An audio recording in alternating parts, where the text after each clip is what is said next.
Readings of Almighty God's words on the pursuit of the truth. How to pursue the truth. 8.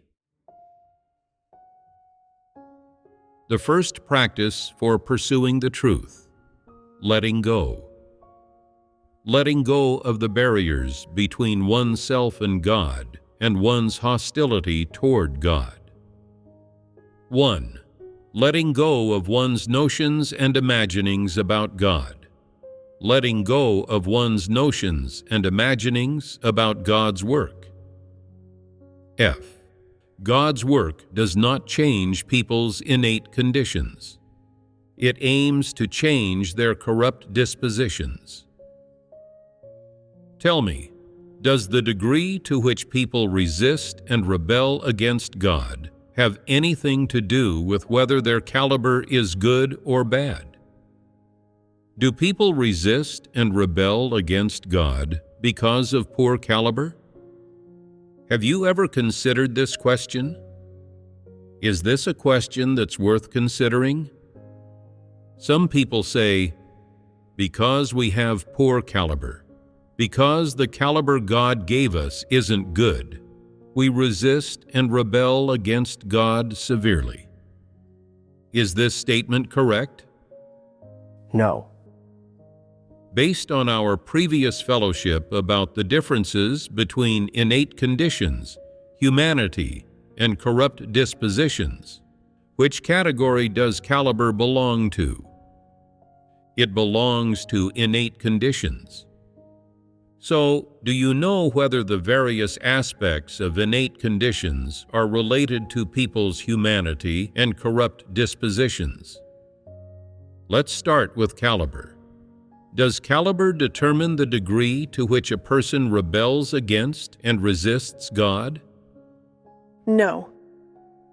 Why do we say that it does not determine it?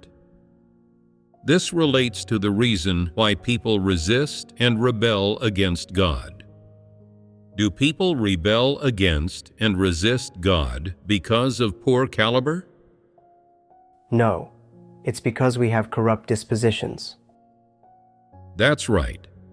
This aligns with reality. Your resistance and rebellion against God and your inability to submit to the truth are not due to poor caliber. They are due to you having corrupt dispositions. And so, you cannot complain about God giving you poor caliber just because you are able to resist Him. Caliber, or any other aspect of your innate conditions, are inherently conditions that you yourself have. They are intrinsic innate conditions that you possess as a created being. Regardless of which aspect of innate conditions it is, it does not lead to resisting God, and it has no relation to corrupt dispositions. For example, being tall does not mean that you have less corrupt dispositions. Being beautiful or having fair skin does not mean that you have no corrupt dispositions. Being born into a race that people esteem and look up to does not mean that you have no corrupt dispositions. In other words, no matter what innate conditions God has given to a person, and no matter what a person's innate conditions are like, they have no relation to that person's corrupt dispositions. For example, a person's appearance itself does not lead to resisting God. However, because people have corrupt dispositions, when someone is good-looking, they may think, "I'm beautiful, so I should have status and be respected." These are revelations of corrupt dispositions.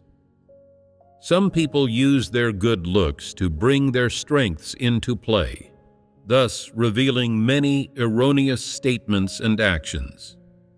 These statements and actions are all caused by their corrupt dispositions, not by their innate conditions. Regardless of whether you have good or poor caliber, caliber itself does not lead to resisting God. If you have good caliber, but do not understand or accept the truth, you will still resist and rebel against God because you have corrupt dispositions. If you have poor caliber but can accept the truth, and once you understand what God tells you to do or not to do, you can abide by it, and you are able to not act based on your corrupt dispositions, then you will not rebel against God, nor will you be slippery and slack off, or be perfunctory, willful, or arbitrary and reckless. Regardless of whether you have poor caliber or not, as long as you have corrupt dispositions, then even if you can understand God's words, you will still rebel against and resist God.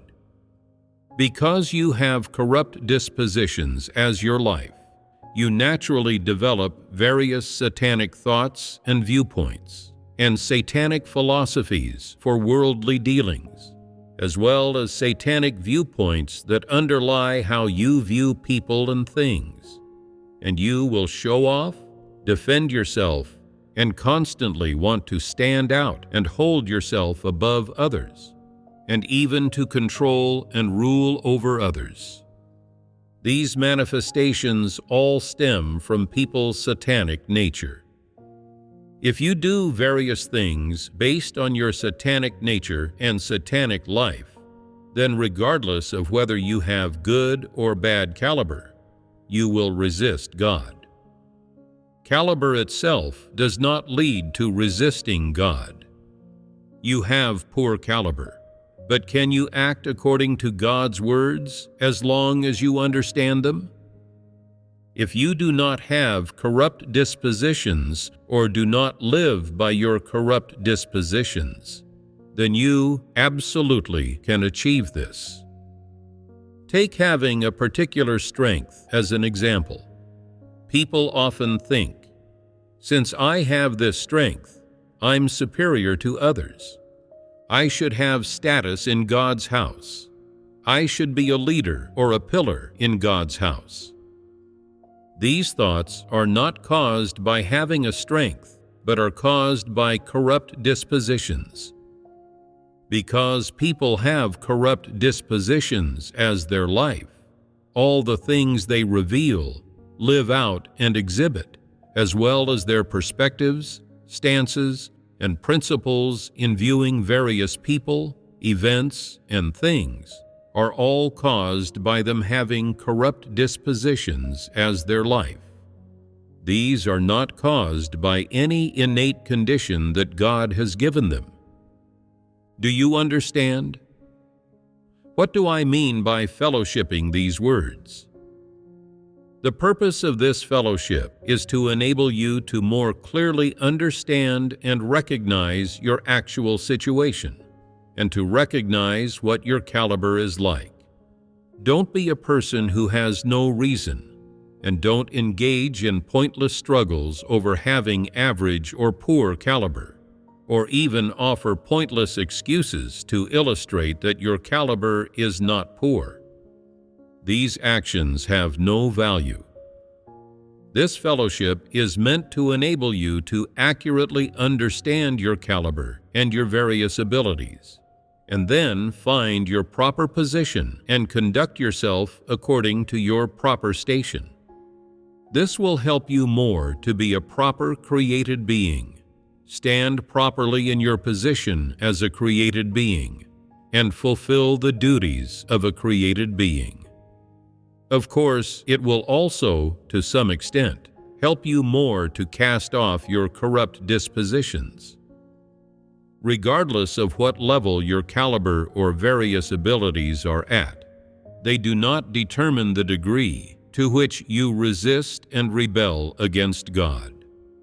In other words, it could also be said that your corrupt dispositions do not depend on the class of your caliber, and even less do they depend on what your innate conditions are like.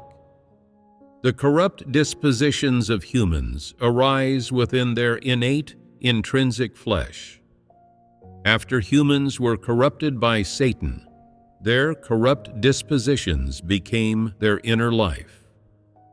When you have not yet cast off your corrupt dispositions, you take advantage of your innate conditions to speak and act based on this satanic life.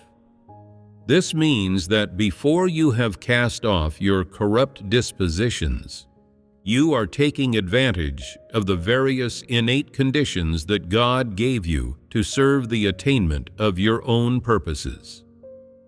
And so, we can say this: if you do not cast off your corrupt dispositions, you are taking advantage of or trampling on the various innate conditions that God has given you.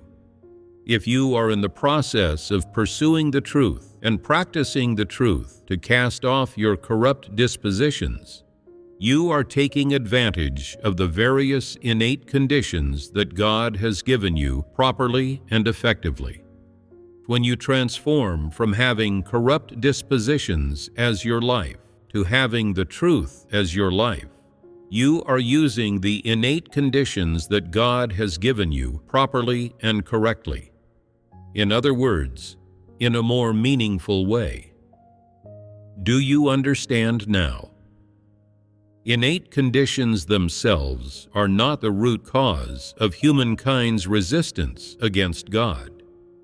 Instead, people's satanic, corrupt dispositions and the life implanted within people by Satan are the root cause of humankind's resistance and rebellion against God. Isn't this the case? Is this issue now basically clear to you? 6. Various manifestations of innate conditions, humanity, and corrupt dispositions. Before we fellowshipped on the topic of caliber, we fellowshipped about some manifestations in 3 aspects: innate conditions, humanity, and corrupt dispositions. What manifestations did we fellowship last time? Last time, the manifestations fellowshipped were diligence in doing things methodically, starting strong but finishing weak in doing things, and exercising caution in doing things, as well as talking big and boasting, carelessness, loving to showcase oneself, disdaining the poor and favoring the rich, currying favor with those who have power, having an exceptional memory, and so on. We will not fellowship any further on these. We will continue fellowshipping about the various manifestations of innate conditions, humanity, and the revelations of corrupt dispositions. When these manifestations occur, you must know what type of manifestation they belong to, and you must be able to differentiate and discern them. Only then can you approach them accurately. If some manifestation pertains to innate conditions, which are unchangeable, then you do not need to concern yourself with it. If it belongs to some defects or flaws of humanity that can be overcome, corrected, or changed, then you should try to correct and change them. If there is no need to overcome them and they do not affect your performance of duty or your pursuit of the truth, then you do not need to pay attention to them. If a manifestation is neither a problem of innate conditions nor a problem of humanity, but involves corrupt dispositions, then it must be changed. If you do not transform or change it, then, with a form of life that is dominated by corrupt dispositions taking root and wielding power within you, what you live out and reveal are not merely minor problems, such as being unable to get along with others, or being displeasing to others and failing to edify them. Instead, what you live out and reveal reaches the level of violating the truth principles, resisting God, rejecting God, being antagonistic toward God, and, it can even be said, of standing in opposition to God. Precisely because corrupt dispositions are of this nature, once these manifestations involve corrupt dispositions, you must come to know these corrupt dispositions and then seek the truth, understand and grasp the principles of practicing the truth, and practice according to the truth principles to replace these corrupt dispositions, so that these corrupt dispositions no longer dominate your life, and in their place, the truth becomes your life and dominates your day-to-day life and what you live out. Forgetfulness. We will continue to fellowship about the various manifestations of innate conditions, humanity, and corrupt dispositions. The last manifestation we fellowshipped about last time was having a good memory, right? Then what aspect does forgetfulness belong to? This is an innate condition and also a defect of humanity. Just these two aspects. Is forgetfulness a corrupt disposition? Obviously not. Some people are forgetful because they are naturally poor in memory, while others become forgetful due to aging of the brain and declining memory as they grow older. If forgetfulness is innate, it belongs to innate conditions. If it is acquired, then it is a defect of humanity. Being naturally forgetful is, of course, also considered a defect, right? Being adept at planning before doing things and being particularly calculating. Being adept at planning before doing things. What aspect does this belong to?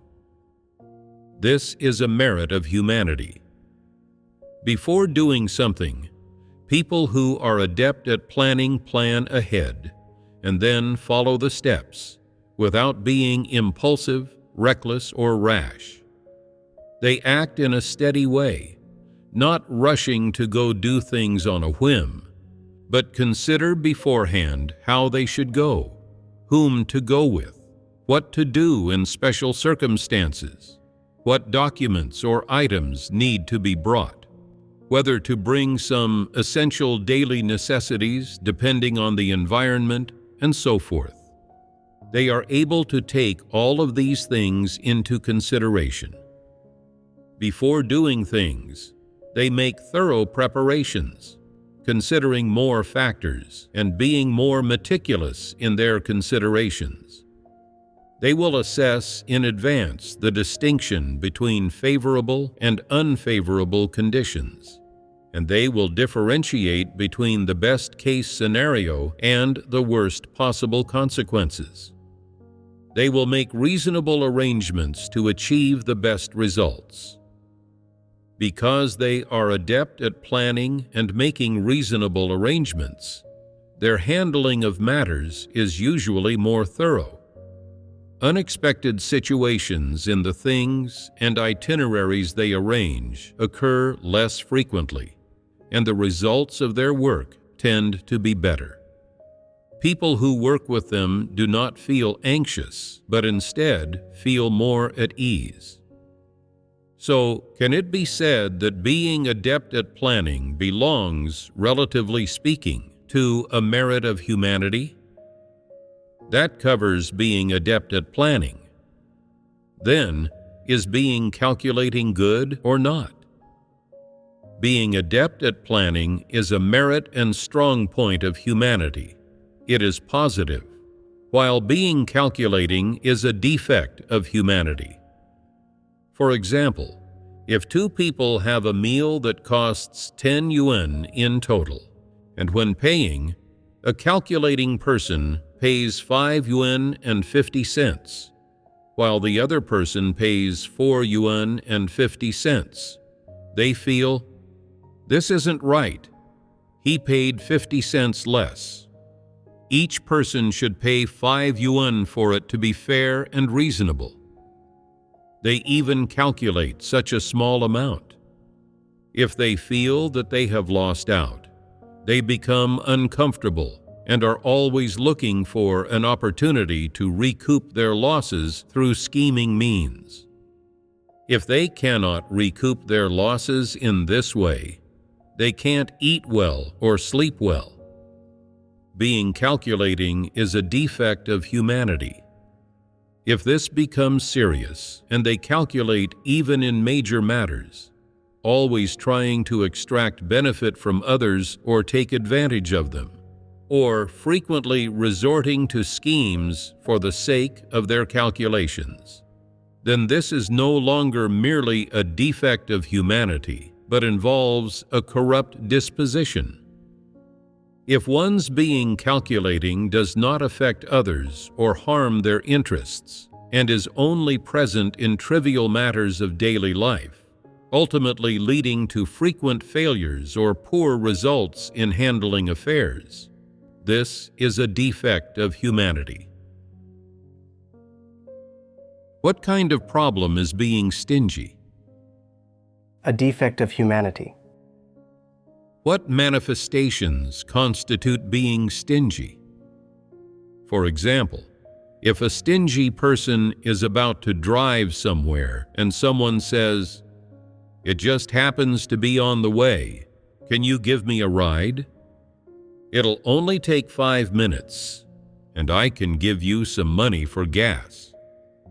They fear that the person might not pay after the ride and find an excuse to refuse them a ride. This is being stingy. There are also those who, when someone asks to borrow something from them and they don't want to lend it, say, "I'm using it right now. I'm not really in a position to lend it to you. You should ask someone else." They are extremely miserly and mean.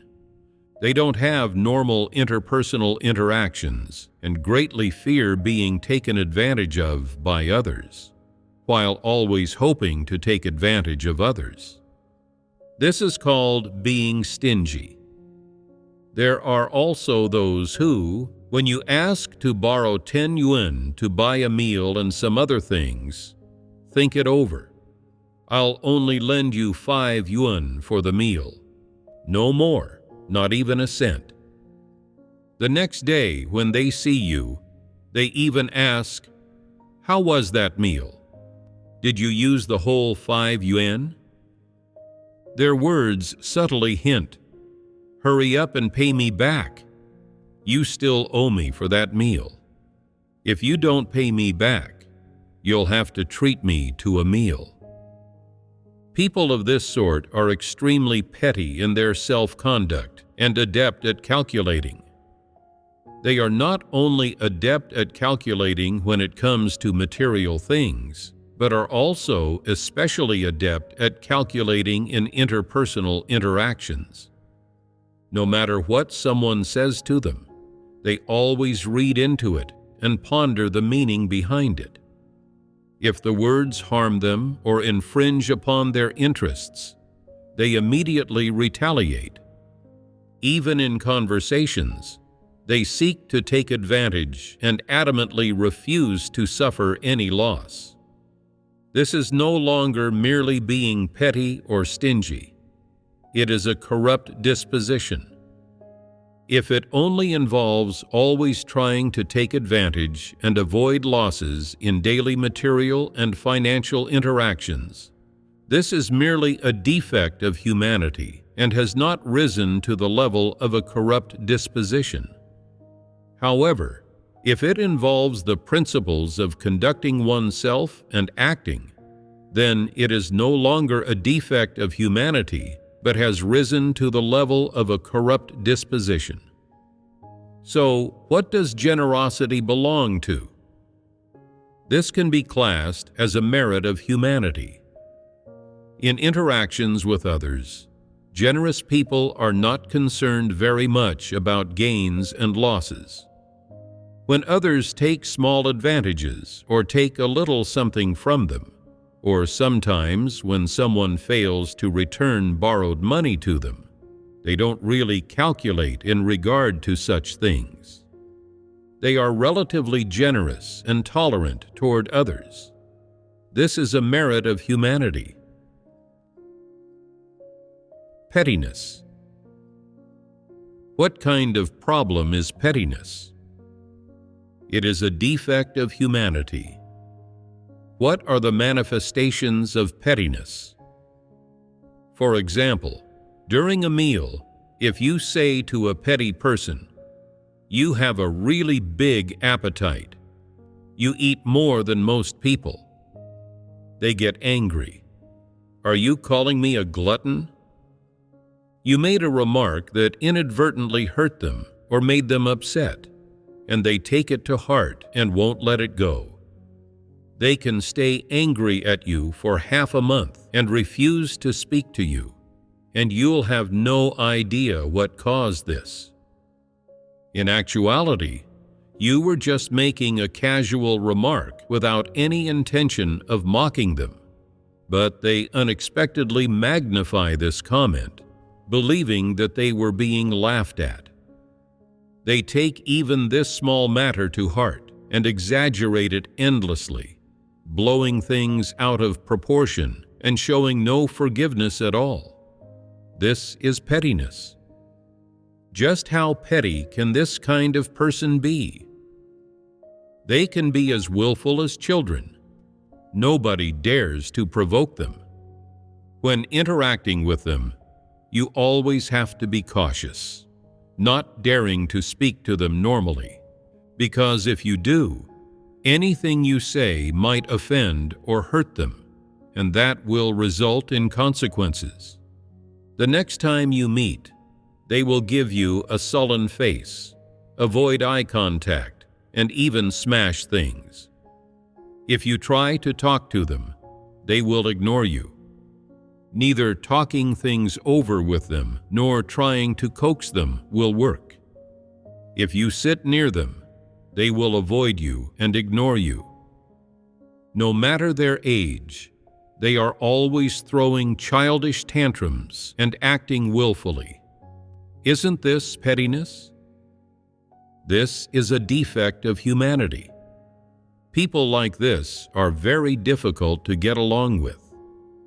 When the brothers and sisters fellowship with open hearts together, pointing out each other's shortcomings, no one dares to point anything out to people of this sort. But if they are not included in the fellowship, they become dissatisfied and start to have some thoughts. You all fellowship with open hearts together, helping one another, but you don't treat me as a brother or sister. Saying nothing at all to them is no good. You have to say a little something to them. You're great, but sometimes your temper isn't so good. However, we also have our faults and often don't pay attention to what we're saying. If you don't phrase it that way and only say that they have a bad temper and are small-minded, it won't work. They will get angry.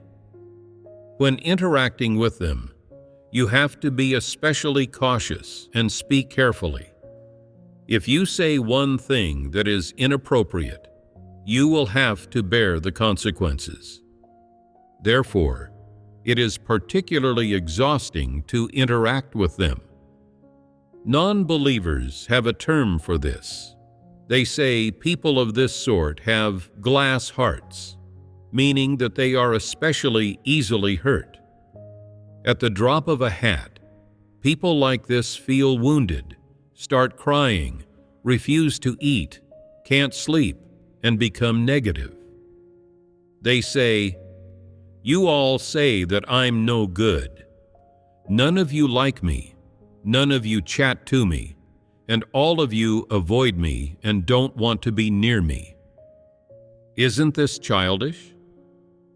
Someone says, "Your heart is so fragile, like glass. It shatters at the slightest hurt." Who would dare to expose you? Who would dare to have dealings with you? Everyone is scared of doing that. Saying that people of this sort have evil humanity wouldn't be objective. They really don't engage in any evil deeds. It's just that they're especially petulant. They're willful, fussy, and have the temper of a child. You can't bump up against them or provoke them.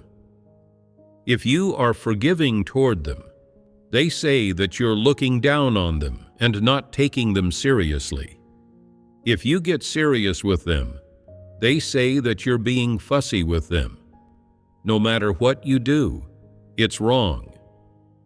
When interacting with people of this sort, if your approach is suitable and you manage to please them, even if their caliber is somewhat poor, they can do their duty well. But if your approach is not suitable and something upsets them, they become negative, and you have to rack your brain for ways to appease them. People who are petty are very troublesome. Over a trivial matter, they can cry for ages, to the point that their eyes become very red. If a trivial matter doesn't go their way, they can pout for hours. When they are out of temper, they can go half a month without paying any heed or speaking to others. People of this sort have a bad temper and are petty, but they still do the work they're supposed to do. It's just that they do it with anger. Once their mood improves, they can work well again. Overall, this defect and problem of their humanity is severe. They are likely to create a tense atmosphere and to cause trouble for and place burdens on both themselves and others. People of this sort do not have the magnanimity of adults or the attitude of adults for worldly dealings. They are somewhat like children around 10 years old. You couldn't say that they're sensible, because they're not really sensible. But you couldn't say that they're immature, because they always speak like adults. If you treat them like adults, then it's possible that anything you say may displease them and make them feel constrained, causing them to suddenly throw a tantrum like a child. But if you treat them like children, they feel that you are looking down on them. In short, they are very abnormal. This is a defect of humanity. If someone has this kind of problem, they should change and strive to learn to be tolerant and forbearing, to learn to approach and handle issues in the correct way and with the correct attitude, and to interact with others in the rational manner of normal people. Even if most people do not accept the truth or the correct way of doing things, you should not be constrained or influenced by this, nor should you be restricted or bound by this. You should still persist in doing things the correct way. Even if you feel it is difficult, do not give up. This is also part of the learning process. Gradually, your humanity, insight, and other aspects will mature, and you will grow. What is the mark of growth? It is being able to get along harmoniously with most people. It is being able to bear it, understand it, and approach it correctly when someone says something unpleasant, makes a joke, or says something hurtful to you. If what others say sounds unpleasant but reflects your actual situation, you should accept and acknowledge it. If someone inadvertently says something that offends you, and you see that it was unintentional, you should choose to practice tolerance. If someone deliberately targets you and says some very hurtful things, then you need to calm down, pray to God, and seek. Why are they targeting me like this? What is their intention? Are they an evil person, or is this a revelation of a corrupt disposition? If they are an evil person, then I need to be more discerning and guarded toward them.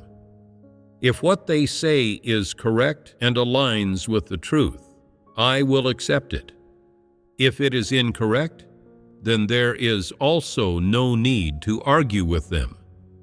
If they are revealing a corrupt disposition, I will see whether they can accept the truth. If they can accept the truth, then I will fellowship the truth with them. If they do not accept the truth, then I can only practice forbearance. Doesn't that resolve the issue? In this way, when you interact with all kinds of people, you can do so with mutual tolerance and mutual assistance, and get along with them harmoniously. This is always better than being a petty person. Petty people, in one respect, bring significant discomfort to others, and, in another respect, they fail to fit in with any group, appearing very isolated and out of place. Some kind-hearted people will feel sorry for you, and everyone will actually want to help you, because you're all brothers and sisters. But when you always isolate yourself and remain alone like this, don't you think that you appear awkward to others? Why are you out of place? It's because you have this defect of humanity, so you should work to overcome it and gradually change, right?